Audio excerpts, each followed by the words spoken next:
Hello everyone, welcome back to this channel again.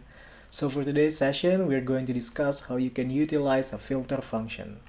Okay, so usually when you have a table of data that looks like this, when you want to filter it based on, let's say, month, product, or even quantity, you will usually use a filter function, right? Which you can find it on data, create a filter, right? And then you will able to filter out, for example, only a February data, right? But now what happened is, what if you want to keep the original table intact and then you want to get the filtered data on the other sheets, for example? And that's why we are using filter for this session. Okay, so here, for example, I want to filter out, I want to get the filtered data for the data or transaction that happened on the month of January. So we're going to use filter. So if you can see here, we need the range, which is all the range that we need, which is from A3 until E10. And then we will need to specify the condition. Since now we want to get all the data or all the transaction data that happened on the month of January, then we will highlight the month column here from A3 until A10. And then since we want to get the January one, you can choose this one, which is the H2, or you can type it manually. Close the formula, and there you go.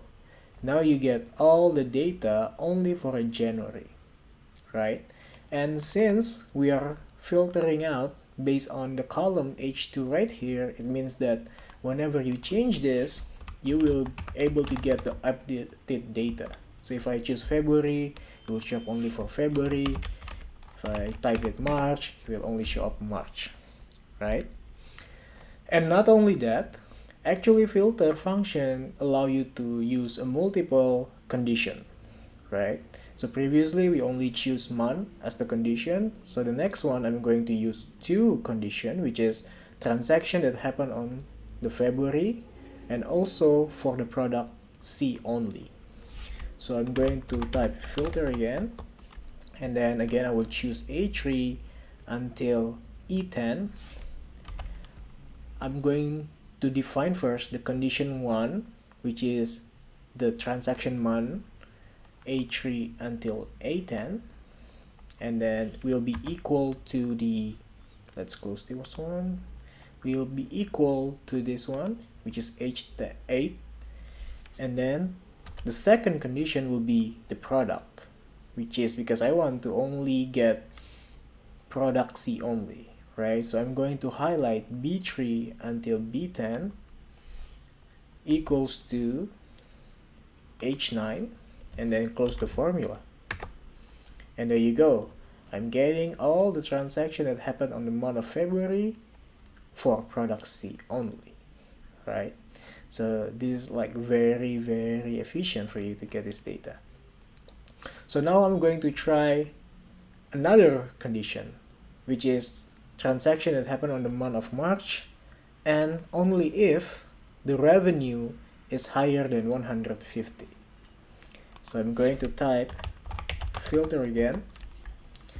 I will define the range A3 until E10, and then I will define the condition, the first one, which is the transaction month A3 until A10 equals to this one, which is H16, comma, the second condition, which is the revenue, so E3 until E10. Since we want to get all the transaction with the minimum of revenue 150, means that we need to choose higher than or equals to 150, which is 870. Close the formula, and there you go. So we can check that. So we are getting the transaction for March for product A, that the revenue is 400, which is higher than 150. So this way now you can actually like filter every table that you have without have to edit or create manual filter using the function create filter right here. Okay, so hopefully this will help you to organize your data, and see you again in the next session.